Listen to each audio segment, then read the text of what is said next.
That price hasn't been seen in 3 years, and it's naturally moving dangerously close to new all-time highs. Naturally, many buy-stop orders would be activated if it were to break through fresh all-time highs. An aggressive heaping of people will ensue. You'll notice a sudden spike to $100,000. Massive institutional FOMO, or fear of missing out, will ensue. Banks, institutions, and hedge funds are currently experiencing that. Consequently, they will place these massive orders. Thanks to the wonders of Bitcoin, I saw that someone noticed a massive trade for several billion dollars that occurred in the past 2 days, and they paid about a quarter for the privilege. At this point, we are entering what appears to be the second half of the current bull market era.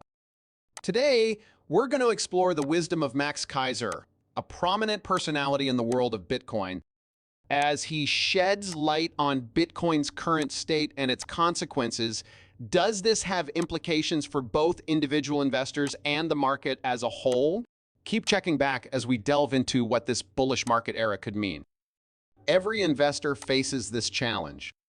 One of Peter Lynch's books mentions that most people spend more time researching a refrigerator to purchase than they do researching the securities they're planning to buy.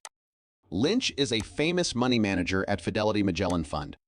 People also often invest in stocks without fully investigating them. Someone mentions it, so they go ahead and get some.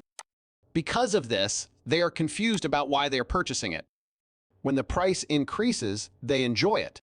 They say things like, you know what, when the price drops, I don't even know why I have it. They were too busy to bother learning about it, so I'm going to sell it to them. Thus, they do not have faith. When the price of Bitcoin drops, you can view it as a chance to acquire more if you immerse yourself in studying about it and your belief grows. You perceive it as an item of great value that is currently discounted. Someone else made an intriguing observation. It could have been Peter Lynch, who remarked that the stock market is unlike any other market on earth, because when prices drop, buyers flee. You could think, oh great, I'm going to stock up right now if you see an item on sale for 30% off at Walmart or another large store. However, in the stock market, it's the other way around. What you're describing is thus not surprising. Increasing your belief, which is achieved via education, is the greatest approach to prevent dumping at the wrong time and to begin stacking. Thankfully, there is a wealth of material available, so it's not hard to devote 10, 20, 30, 40, 50, 60, 100, or even 1,000 hours to this and gain a strong belief.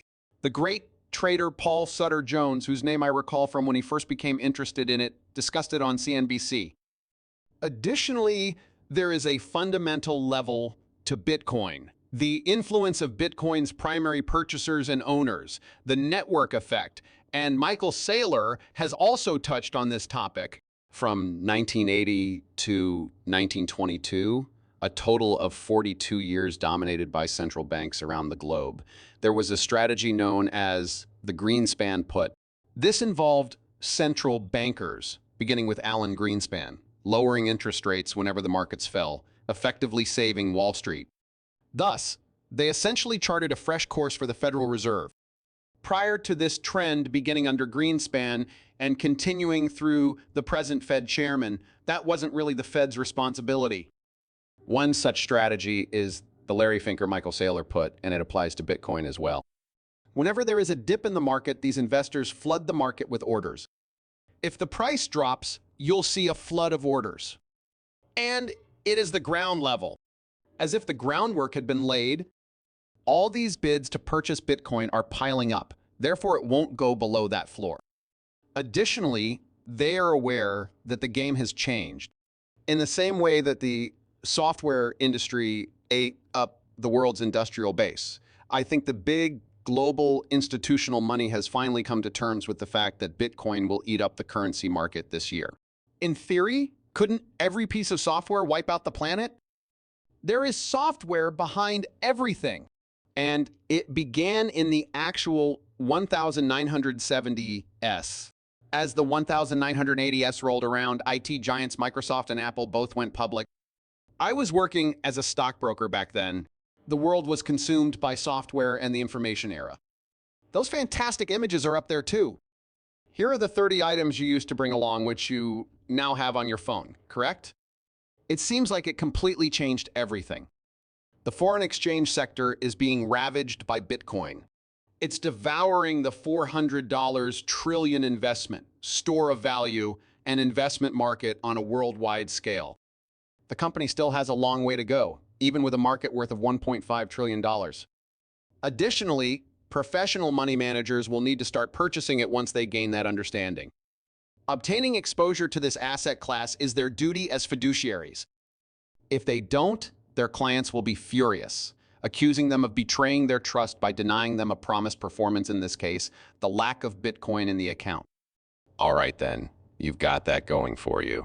Wall Street and the financial sector have the power to manipulate market prices at the touch of a button.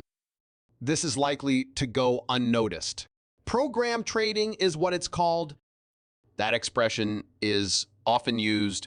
The reality is that program trading is essentially manipulating the market. One such way that markets are manipulated is through high-frequency trading. And 1987 was the year it all began. The United States stock market saw a devastating collapse in 1987, falling 22% in a single trading day. Wow, that was an unintentional crash, and that's the lesson we took away from it. The computers in Chicago and New York got caught in a vicious cycle of mutual feeding, which led to a contested doom loop. Additionally, you experienced a catastrophic crash. The takeaway here is that it was all just an accident. Imagine, though, if we could deliberately accomplish just that. Having the ability to manipulate markets by 20% using computer and information manipulation offers us tremendous power.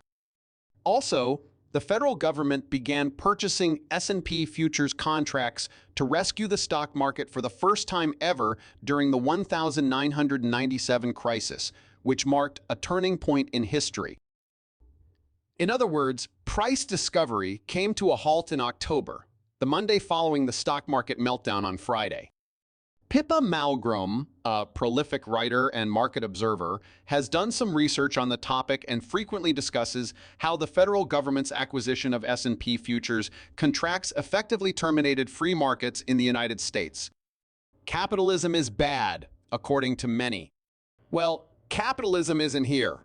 Here, we offer something unique. In any case, this is how the markets are manipulated. The tendency over the long run. Well, that's beyond your control. As an example, the markets are following a trend that is further distant in time. They will search for value in a way. I agree with Warren Buffett that, at least for the time being, markets are a voting machine. Markets, in the grand scheme of things, are like a scale. However, you do get volatility throughout that time. Most of the volatility, around 90%, is actually artificial. The creators are Wall Street insiders who are keeping all of the profits for themselves.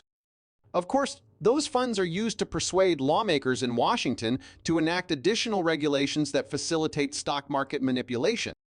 The financiers have utterly destabilized the economy, and now we find ourselves in this doomsday loop. We are currently witnessing the hazardous wealth concentration that has led to tremendous dysfunction, dislocation, and accumulation